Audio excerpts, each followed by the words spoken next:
Capital, and I've got Grant Williamson with BBG. How's it going, Grant? Pretty good, man. How are you? Good, good. Thanks for jumping on. Maybe to get it started, maybe give people a little bit about you and your background, and then sort of what BBG does. Yeah, for sure. So I'm a director at BBG. My team specializes in multifamily primarily. BBG is a company, basically any third party report for any sort of loan is kind of our thing. So appraisal, PCA, ESA, zoning, survey, construction services, and we also have an advisory arm that does, cost segregation, more business valuation stuff for. So your team covers, I know we walk a ton of properties in Dallas, but do you cover all the markets in Texas, or is it just national for you guys? Yeah, I mean, I'd say Texas is our market for sure, but we're more client oriented. So we travel where our clients want us to. But yeah, I'd say 90% of my team's work is Texas. So, and then there's a good number of appraisers out there. What would you say sort of are a couple things that make you guys different from other appraisers out in the market? Yeah, I mean, I think the two biggest things are, we're first of all, we're a true third party. We're not attached to any sort of larger commercial real estate firm, and so we have no connection to any debt or investment sales arm.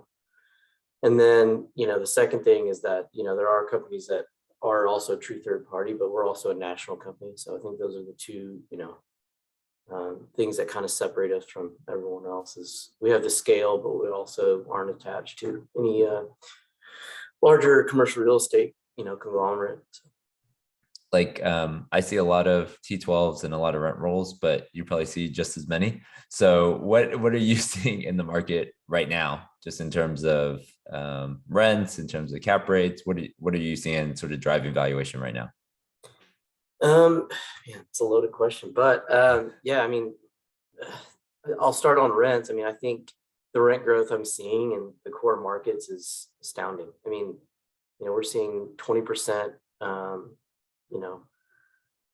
rent bumps from the previous leases in a lot of these markets, which is, obviously is what's driving the activity right now. The equity that's, as in this market right now is at an all-time high. And so you're seeing cap rates that, are historic lows, really. And I think the most interesting thing is, typically over the last 11 years of what I've been doing, you see a pretty good spread between cap rates between Class A, Class C, Class B. But I mean, right now that spread is as low as it's ever been.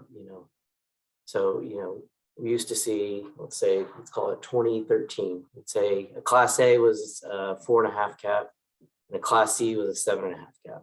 Well, now everything's like sub 5. I mean, in core markets, I haven't seen a true over 5 cap in a year. So yeah, I mean, it's nuts. It's a crazy time, and the conservative appraiser in me wants to say that there's just a lot of craziness, bad decision making, but I mean the metrics are just so good, and like I talked about, I mean, with the rent growth, I mean that's why cap rates are so low, because you're seeing if you kind of look at it over a 10-year hold, I mean, going in cap rate is much less important than it used to be. So what is important? The rent growth?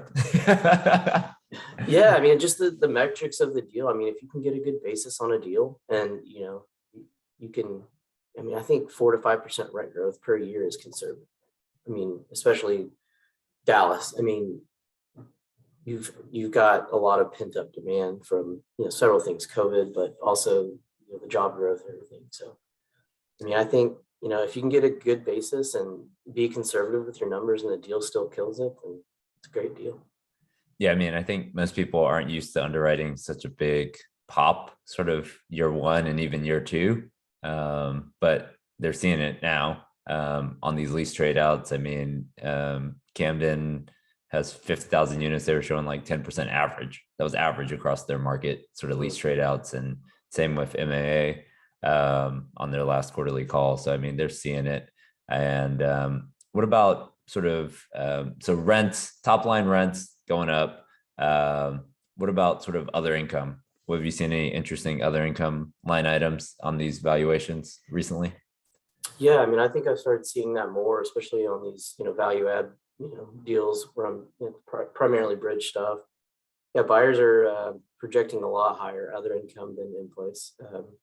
Tech packages, Amazon locker type things. I mean, and the market's accepting it. And I think that's the most important thing, right? It's like you can pro forma things all day long, but unless the market accepts it, it's kind of unimportant, but they're definitely accepting it. I mean, I think, owners are getting more and more creative on how to, juice out every single dollar from your tenant. But yeah, I mean, I think it's happening for sure. And then the two people or two line items that I hate the most, real estate taxes and insurance. Let's take one of those at a time. Maybe start with real estate taxes. What are you guys seeing sort of post acquisition? And then obviously it depends on market, but just sort of at a high level, what are you seeing? Yeah, I mean, I think, if those two line items haven't moved the way they did, I mean, the amount of wealth that would have been created in addition to the crazy amount of wealth that's been created would have been astronomical, because they have really affected underwriting the last, call it 5 to 6 years. Taxes, I mean, I think basically what's happening is these counties are getting wise, right? And they're being sold these programs that can basically mine data, and they're backing into purchase prices at a really good rate. Each county is different, like you said, but I mean, they're all, even the smaller counties are getting wise to it. Whereas used to, you could say, all right, you're in Parker County. Well, they have a 5-man appraisal district. There's no way they're going to find their purchase price. Well, they're starting to find them. So it's definitely moved the needle a ton. I mean, Tarrant County is a great example. I mean, Tarrant County has absolutely murdered people. I mean, whereas, 5 years ago, we would say, all right, call it 75-80% of purchase price, which back then was, really high, and people were, rolling their eyes. But now, I looked at some data the other day, and out of the 20 sales I looked at, they had found the purchase price on 18 of them. And they're not budget, they're at 97% of the purchase price of the assessment. So that's definitely a big factor. I mean, I spend literally 3/4 of my day talking real estate taxes in Texas. So I know way more about it than I want to know, sort of thing.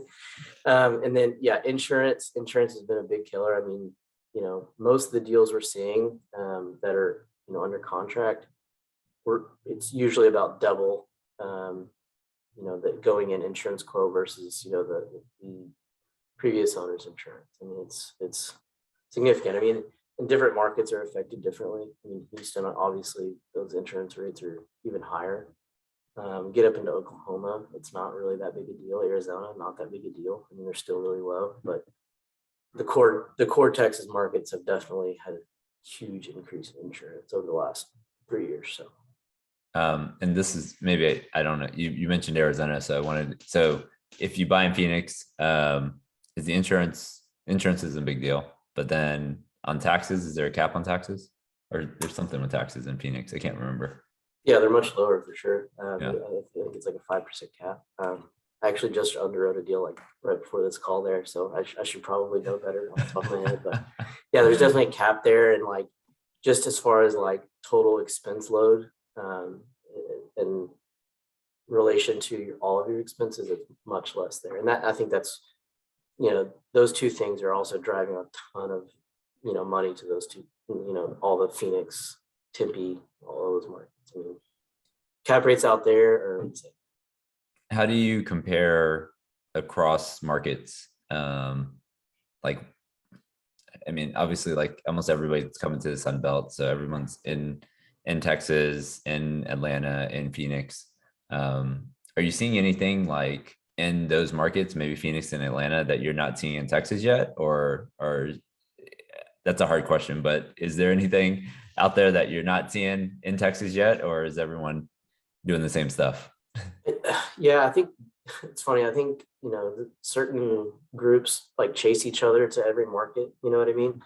And I think those three markets like have a lot of crossover between, Dallas, Atlanta, Phoenix. I would say just like total, price per unit, I mean, is still in Dallas, Fort Worth, Texas, is still much lower than Phoenix. I mean, it's crazy the amounts you see out there. I mean, the rents they get are, just astronomical. And so I think your runway for Dallas, Fort Worth, Houston, all the major markets in Texas, there's still a lot of room left between those. So, I mean, I think that's encouraging for any Texas owner. So, Yeah, I mean, I remember, I mean, this is probably 2014, 2015. And I was like 80 a door for a 1980s property was sort of like the benchmark in my head. And now it's, 160 a door for an 80s property here in right, DFW. But then you're like, man, that's really expensive. And then you go to Phoenix, it's 300 a door.